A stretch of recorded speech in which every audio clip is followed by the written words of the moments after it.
n'existe pas. Maurice, les petites gens, ils sont pas toujours bien considérés. Et on leur dit, hein, qu'ils ne travaillent jamais. Toi, tu as travaillé? J'ai toujours travaillé. Toujours travaillé. Et on est très mal considérés. Comment ça, on est mal considéré? Comme des chiens. T'as Et pas un exemple de ça, Maurice? quand tu fais la rue, des fois on crache comme pour dire, tiens, qu'est-ce que c'est que ça pour un, ça, hein? C'est juste. Et alors on ne dit pas, monsieur, oh, il faut pas passer aujourd'hui, il y a une réception, hein. Faut pas passer avec les cartons ici, hein. Juste Tu fais du nettoyage, ça, Maurice? du nettoyage. Oui. Et ça t'oblige à te lever tôt? Très tôt, pour 6 heures du matin. Et t'es couché tard aussi? Et couché tard, oui. Dis Maurice, il y a pas seulement qu'au travail qu'on est mal considéré. Quand on voyage sur la rue avec son sac, on a l'air de dire, tiens, qu'est-ce que c'est? On a l'air de t'humilier, de rire. Une voiture qui a manqué de me renverser une fois. Et là, vous dormez encore. C'est ça. Et ça, c'est parce que tu... Oui, on a l'air mal, hein. On a des petites gens, quoi. Hein. Une fois qu'on a un sac sur le dos, hein, Oui. nous ne comptons pas grand-chose, voilà. C'est ça. Et pourtant, les petites gens, Je crois que ils maintenant, devraient on prendre la enregistre parole. plus. Tu continues à... Ils ont quelque chose à dire. Justement parce qu'il n'existe pour plus personne, ils sont obligés de tout réinventer par eux-mêmes, de reconstruire toute la société à partir du plus fondamental. C'est la seule chose qu'on pourra dire parce que... Ce sont en quelque sorte des experts. Alors, Ils nous disent d'ailleurs des choses toutes simples. Ils nous disent « Je suis papa, je veux avoir les moyens d'élever mes enfants ». Ils nous disent « Je travaille, même si je ne suis pas toujours considéré comme un ouvrier ».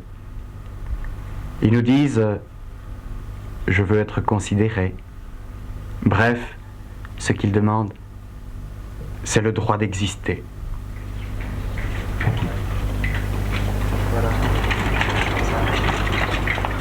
la journée est presque finie, Bellecoeur. Oui, j'ai fait merder, je suis très content parce que ça a été très froid, hein. C'est froid aujourd'hui. Oui, j'avais pas tout bien ma mère. On peut encore avancer un petit peu. J'ai dépêché. Je suis dépêché, ça me rassure, C'est à quel âge que vous avez commencé à travailler? de 9 ans. À 9 ans? Oui, à 9 ans. Et qu'est-ce que vous faisiez à 9 ans? Eh bien, petits enfants, avec une charrette, je suis habitué. Et comme ça, j'ai appris à faire la rue. Hein. Oui. Et je C'est me tout un métier, ça. Oui, c'est un métier. Il faut connaître les endroits. Il Oui. faut connaître ça pour ce métier que je fais maintenant. Et c'est toujours dehors quand même. Oui, tous les jours à 6 heures, je suis parti. À 6 heures du matin, vous partez tous À les jours. 6 heures du matin. Pourquoi vous ne vous levez pas plus tard? Oui, mais alors les bacs Sont partis. Ah oui. Et alors, il n'y a plus rien. Il n'y a plus Et rien. c'est là où on met les affaires sur Oui. le terrain. Vous m'aviez dit l'autre jour que les gens ils devraient faire un petit peu attention aux autres. Ah oui, mais ça, le gouvernement, il sait bien ça, hein? Ils savent bien le problème des gens. Ils savent bien le problème des gens. Vous croyez qu'ils le connaissent? Ah, c'est certain, ça, qu'ils le connaissent. Ben, ils n'ont jamais rencontré, les ministres ils restent de leur côté. Non? Et le syndicat, qu'est-ce qu'ils écrivent? Qu'ils vont rendre la vie meilleure. Et tout le monde est en France, on le dit aussi, les réformateurs, qu'est-ce qu'ils disent? Ouais. Qu'ils vont rendre la vie plus belle aux gens. On vient une fois sur la terre et on doit venir souffrir. Ça sert pas à grand chose, tous ces gens qui parlent toujours. Ils disent qu'il faut tout changer, mais ils changent rien. Ah oui, mais ils disent qu'ils n'ont pas les moyens, n'ont pas de finances. Ils n'ont pas de finances. Non. Et c'est une question de sous. Ou Ah bien oui, que les c'est gens- une question de sous. C'est une question de sous. Ah, pour moi, c'est une question de Ou sous. bien que les gens ils doivent faire un peu plus attention à eux, les uns aux autres. Non, non, c'est question de sous. Le monde tourne sur la question des sous. Ouais. Et vous, qu'est-ce que vous feriez si vous aviez des sous? Moi, partager avec mes semblables, c'est la plus belle chose qu'on peut faire dans la vie. C'est d'aider l'un et l'autre. C'est marqué dans la Bible. Mais chez les gros, ils partagent pas toujours. Ah, ça, je sais pas, je suis pas dans leur milieu, hein. Je suis dans le milieu des petites gens, des pauvres et des handicapés. L'équipe Sciences et Services, qu'est-ce que c'est dans le fond? Une équipe de travailleur professionnel qui a essayé de partager la condition des petites gens. Je dirais que leur objectif essentiel, c'est de rendre à la population le savoir qu'on lui a volé. On lui a volé son peuple, à cette population de petites gens. On lui a volé son passé. On lui a volé les moyens d'analyser sa situation. Bref, on lui a volé sa conscience et nous sommes là pour relire avec les petites gens leur vie quotidienne et leur permettre d'entrer dans le dialogue avec la société. Et comment fonctionnez-vous habituellement? Ce qu'on fait habituellement, c'est vivre au milieu d'eux. Mais tu disais qu'il n'y avait pas beaucoup de malheureux. Il y a beaucoup de malheureux. Il y en a beaucoup. Surtout à Molenbeek. Il y en a très beaucoup. Tu en connais, toi? Oui. Ici, surtout dans l'impasse, ailleurs, partout. Partout à Molenbeek. Mais on dit quand même qu'ils... Enfin, dans le monde. On dit tout de même qu'ils n'ont qu'à travailler. Oui, les gens disent il faut travailler pour gagner sa vie. Oui. Mais moi, j'en connais des malheureux qui ne savent plus travailler. Ça, c'est de la blague. Non, c'est pas de la blague. Oui. Parce que maintenant, elle a 80 ans. Je suis sûr, si elle aurait 60 ans, une femme ou un homme à 50 ans, il ne sait plus aller travailler, on ne l'embauche plus. Oui. À 50 ans, c'est fini, il ne doit plus se présenter dans une usine. Oui. S'il n'a pas un ordre avec sa pension, qu'est-ce qu'il doit faire? Il doit aller trimer, quoi, comme on dit. Mais tu n'as pas 50 ans, toi, Jean. Oui, mais d'accord, je n'ai pas 50 ans, mais moi j'ai des tracas à mettre dans ma tête, de ma femme, mes enfants, ils m'ont quitté et tout. Et alors les autres ouvriers, ils sont embêtants, ils ne comprennent pas, Ils ne comprennent pas d'ailleurs, ils ne comprennent pas. Tu m'as dit un jour que Jésus, celui-là, il était intelligent. Il est très intelligent parce que s'il n'aurait pas été intelligent, on ne l'aurait pas cloué sur la croix, quoi. C'est parce qu'il était intelligent? Oui, on l'a cloué sur la croix parce qu'il était trop malin.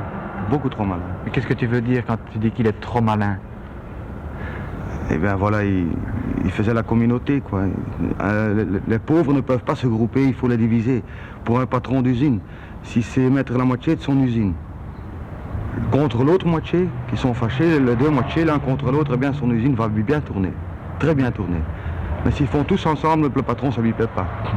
Et Jésus... Il faut une division, mais Jésus a voulu une communauté que ça restait ensemble, ils n'ont pas voulu.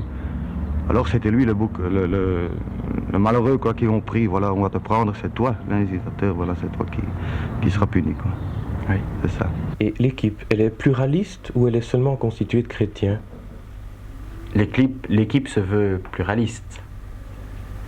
L'équipe est composée de gens qui croient dans les possibilités des différentes personnes du quart-monde. Je préférerais répondre autrement, peut-être. L'équipe est pluraliste. Elle est pluraliste et elle se veut pluraliste parce que les petites gens ont le droit de rencontrer toutes les personnes de la société, pas seulement ceux qui appartiennent à une tendance philosophique ou bien ceux qui appartiennent à une profession déterminée. Parce que pour le spectateur, c'est assez facile de comprendre qu'un chrétien, qui a comme motivation le Christ, fasse ce genre de travail comme vous. Ou qu'un militant politique qui a vraiment un idéal politique à défendre s'engage aussi à vos côtés. Mais comment peut-on comprendre que quelqu'un qui n'est ni militant politique ni chrétien puisse être avec vous dans ce travail? Nous avons parmi nous des personnes qui sont engagées politiquement. Nous avons des militants chrétiens également. Mais ce qui est primordial, me semble-t-il, c'est que les personnes qui font partie de notre équipe, eh bien, elles aient une foi extraordinaire dans les hommes. C'est ça qui est important. Parce que la pauvreté, eh bien, parfois défigure. Et les conséquences de la misère sont pas belles à voir et c'est pénible, parfois. Mais ce qui est important, c'est de voir à travers toutes les difficultés de la vie, de retrouver ce petit quelque chose d'extraordinaire qui fait qu'un homme est pareil à tous les autres. Christian, on a la télévision avec nous. Tu avais un tas de choses à dire, toi. Tu voulais parler de quoi? De mes enfants et de toutes les personnes qui sont dans le même cas que moi, quoi. Il a l'air bien portant, ton petit. Oui, mais j'en ai 6 de placés. 6 de placés? Oui, j'en ai 3 à Tournai et alors 3 plus loin. Oui. À Tournai, ça va, je peux choraler tous les mois. Oui. Tandis que l'autre côté, c'est vraiment impossible, quoi. Il y a vraiment une barrière. Le professeur, il préfère que je ne vais pas. parce qu'ils trouvent que c'est pas bon pour les enfants, quoi. Après, Ils ne veulent pas te voir. non, Les professeurs refusent. refuse, oui. Et toi, Raymond? Tu avais des choses que tu voulais dire? Moi, oui, il y a une injustice au point de vue sur les petites gens parce que tout le monde, chaque fois qu'un personne ou un ménage de petites gens veut se relever, il y a toujours quelqu'un qui lui marche sur la tête. Tu as un exemple? Oui, parce que moi, j'ai promis à Christiane de ne plus boire parce que la boisson, c'était pas une solution. Et alors, maintenant que je veux me relever, il y a quelqu'un qui veut me rabaisser et m'envoyer en prison, à Forêt, soi-disant, parce qu'ils sont toujours un temps en arrière. Alors ils ne reconnaissent pas à ce moment-là qu'on a fait un effort, parce qu'eux, ils croient toujours au passé. Ils reviennent toujours et ils rabâchent toujours la même histoire. Et vous trouvez ça normal que les gens vous disent ce que vous devez faire? Non, parce que moi je trouve que c'est un chantage qu'on fait parce qu'on se sert de ma petite fille vraiment comme si on se servait d'un morceau de bois, enfin pour allumer le feu, on fait du chantage avec. Oui. On dit que si Christiane va encore là à son travail, que moi ne serai plus avec moi, qu'il valait mieux me quitter, me laisser là. Et alors on veut laisser ma petite fille là-bas en colonie et la placer après. Alors que maintenant j'ai décidé à faire un effort. On ne me comprend pas. On ne te comprend pas. Les petites gens me comprennent, mais les autres, c'est pour ça que je voudrais essayer de faire rentrer ça, enfin. Puisque moi, tu m'as essayé de les faire comprendre, les petites gens. Maintenant, je les ai compris, puisque je suis dedans aussi, et Christiane aussi est dedans, mais les autres ne comprennent pas. Et c'est pour ça que je vais me battre pour essayer qu'ils comprennent aussi. Qu'est-ce qu'ils ne comprennent pas, les autres? Qu'on a vu dans la pauvreté, on est toujours maltraité, fainéant. Tu n'es jamais à ton travail, tu es un alcoolique, tu es un buveur, tu es un vagabond, tu es un bon à rien, mais on ne voit pas le passé de quelqu'un. On voit toujours le mauvais côté, mais le bon côté, ça ne regarde pas. Et toi, André, qui es prêtre, qu'est-ce qui t'a amené à cette forme de sacerdoce ou de ministère? Je dois dire que c'est l'Évangile qui m'y a amené. Et en recrutant les premières personnes qui t'ont accompagné dans ce travail, je crois que tu m'as dit plusieurs fois que tu avais voulu être très exigeant. Oui. Pourquoi surtout cette exigence-là? Mais parce que vivre en quart-monde, ce n'est pas facile. C'est un monde que l'on connaît mal et on doit tout réapprendre. Il faut réapprendre sa vie de couple, il faut réapprendre sa profession, il faut réapprendre son engagement. Et pour cela, il faut accepter de se mettre à l'école de gens qui sont considérés bien souvent comme des bons à rien. Et vous, au lieu de vivre en communauté, vous avez choisi de vous répartir à des endroits différents. Sûrement. Est-ce que la solitude n'est pas grande aussi pour vous? La solitude est très grande. La solitude est très grande, mais elle est nécessaire. Il faut que nous ayons besoin des gens au milieu desquels nous voulons vivre.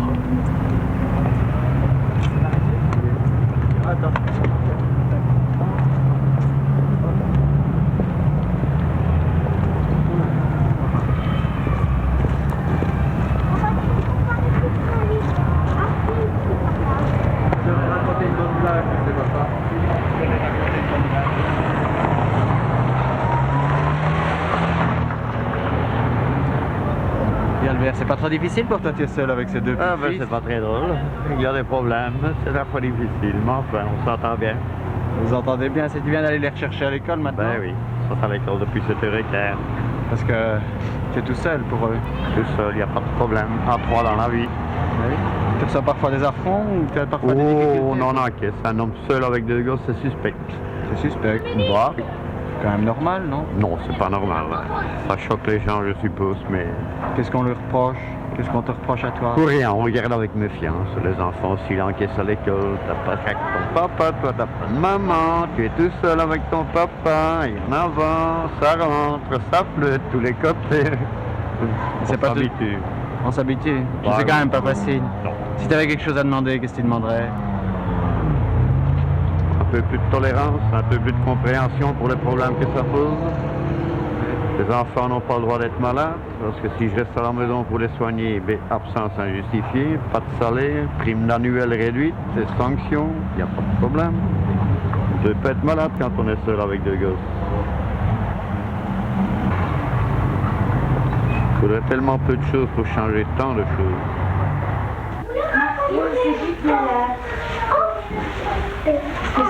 Qu'est-ce qu'elle a fait pour faire attends, où sont les Martines?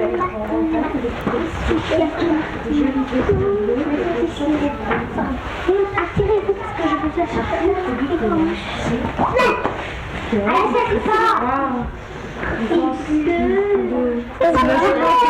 C'est qui ferait toujours après répétition. Elle attend un petit boulot. Bientôt, elle va faire un petit boulot. Oui, un beau petit livre. Demande à Attilio qui te le raconte. Attilio, raconte-lui ce livre-là, il est très beau. Alors il lui donne 50 pour qu'elle devienne.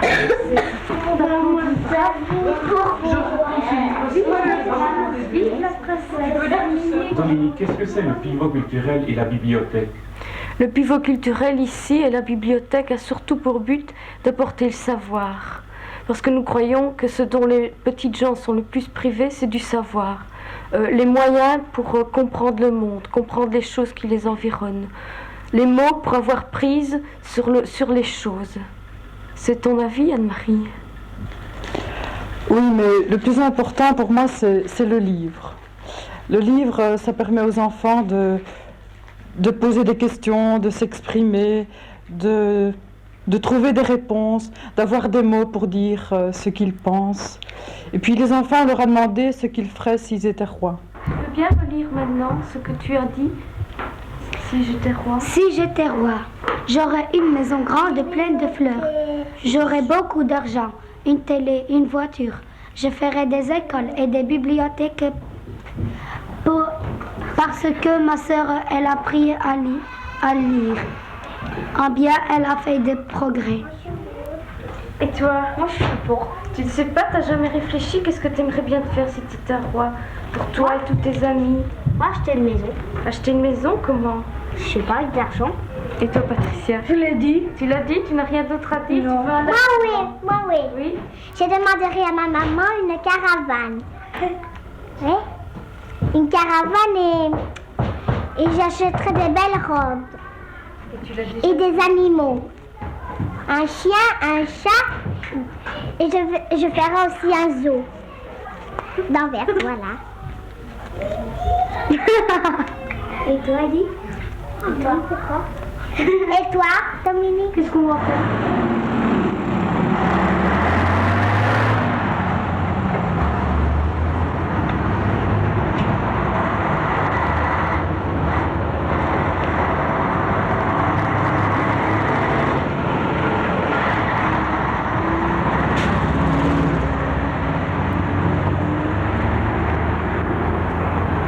Michel, qu'est-ce qui t'a amené à aller vivre dans une roulotte? Je crois que ce qui m'a amené à vivre dans une roulotte,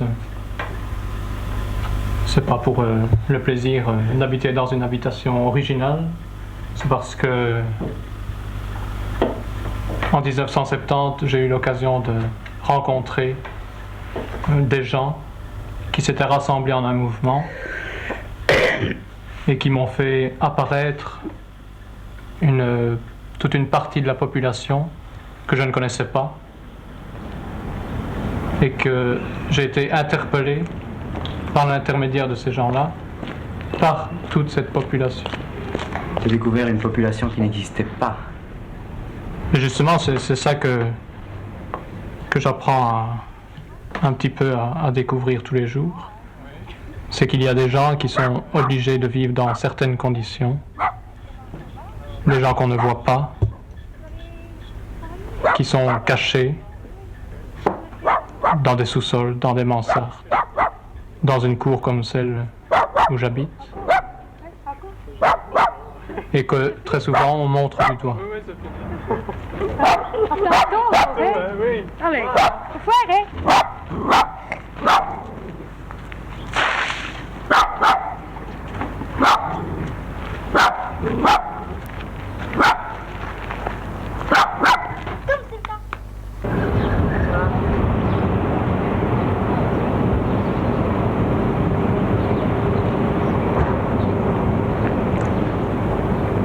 Mais Michel, depuis quelque temps, tu n'es tout de même plus tout seul dans ta roulotte. Henri vient te rejoindre quelques jours par semaine. Lui aussi essaye de se mettre à l'écoute de la population avec toi. Il essaye de prendre les amis que vous rencontrez comme des professeurs.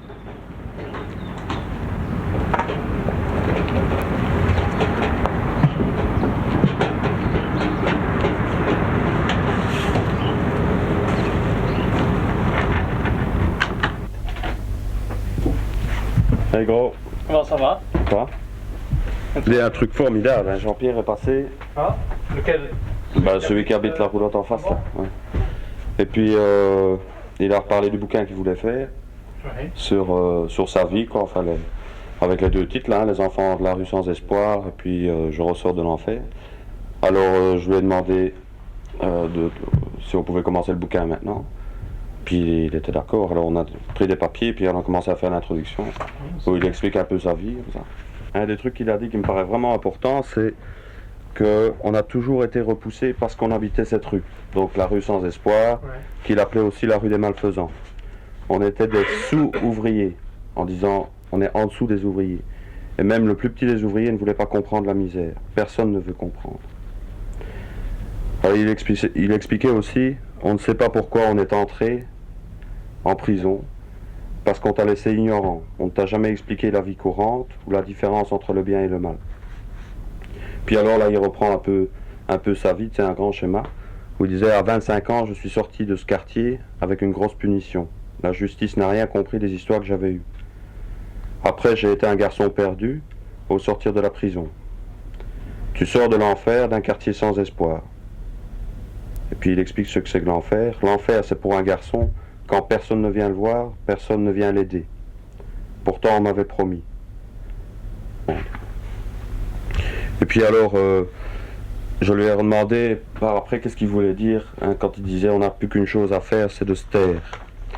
Puis alors il m'expliquait, oui, on n'a pas le droit de parler, bien sûr on a une certaine intelligence, mais on n'a jamais eu la possibilité de laisser voir des capacités de son intelligence. Nous aussi, on a autant à dire qu'un ministre, que des gens qui ont eu la possibilité d'apprendre beaucoup à l'école. Nous, on sait parler, puisqu'on comprend la vie.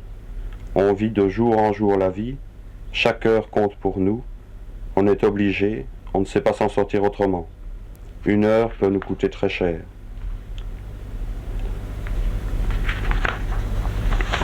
Alors, on a aussi continué à discuter comme ça, enfin c'était un peu flou. Et alors, il y avait un autre truc qui me paraissait important dans ce qu'il a dit, hein. C'est que tu sois innocent ou coupable, t'es un homme qui est dangereux. Les flics, ils peuvent tout faire. Tu peux pas te révolter, t'as pas les ressources, t'as pas les moyens. T'es déjà content quand ils sortent de chez toi. On n'est rien, on ne sera jamais rien, tant qu'on ne comprend pas qu'on a de la valeur. Aujourd'hui, on n'est que la plus petite chose sur la terre, on rapporte beaucoup, mais rien pour nous.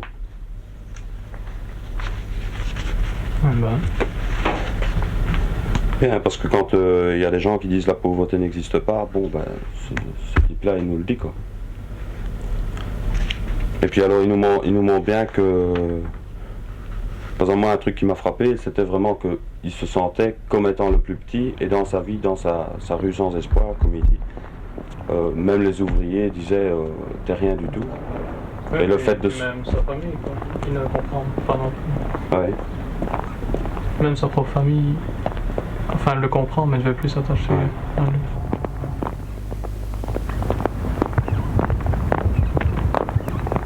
Bah justement, ils ont une fierté. Ils essayent d'avoir les restants qui leur restent comme fierté. Ils sont déjà malheureux.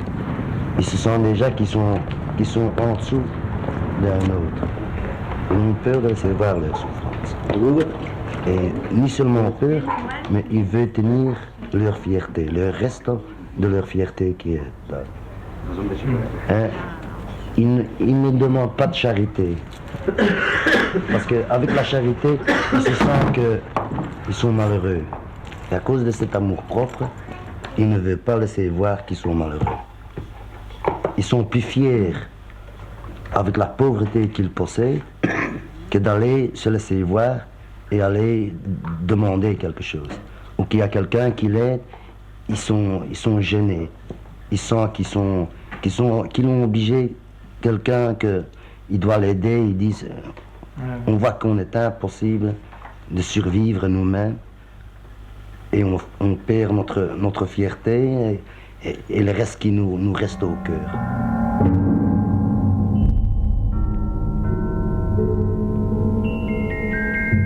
Mais les petits gens, ils sont nombreux. Ah oui, pour sûr qu'ils sont nombreux. C'est que si on ne regarde pas, on ne trouve personne. Oui. Et ils sont vraiment malheureux. Ils sont vraiment malheureux. Mais ils ont peut-être des choses à dire tout de même. Oui, mais seulement on ne leur laisse pas l'occasion, puisque vraiment, ils ne savent pas très bien s'exprimer, alors quoi? Oui. Mais quand vous voyez un gars comme Jean, quand vous voyez quelqu'un comme Bellequeux, ils ont quand même quelque chose à dire. Mais oui, ces gens ont quelque chose à dire. Mais est-ce que seulement on leur permet de le dire? On les écoute pas. On les prend pas au sérieux. On les prend pas au sérieux. Oui. Il faut pouvoir se défendre vraiment. Oui. Et pour se défendre, il faut parler. Et ça, on n'a pas toujours appris. Et ça, on n'a pas appris. Ça, c'est normal, on n'a pas appris ça. André, pour les personnes qui voient cette émission et qui se demandent, mais dans le fond, qu'est-ce que nous pouvons bien faire? Qu'est-ce qu'on peut leur répondre? Qu'est-ce qu'on peut leur répondre?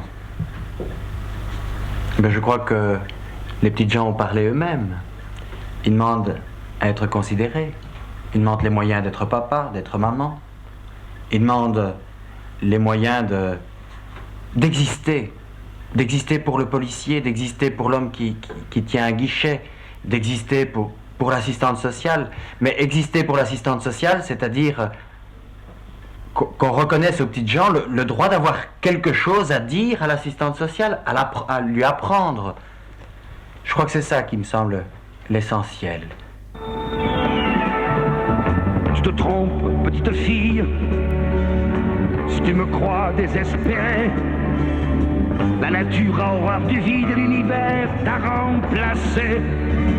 Si je veux, je peux m'en aller à White, à Woodstock ou ailleurs et y retrouver des milliers qui sortent pour avoir moins peur. Ben ça n'existe pas. Ça n'existe pas. Ça n'existe pas. Ça n'existe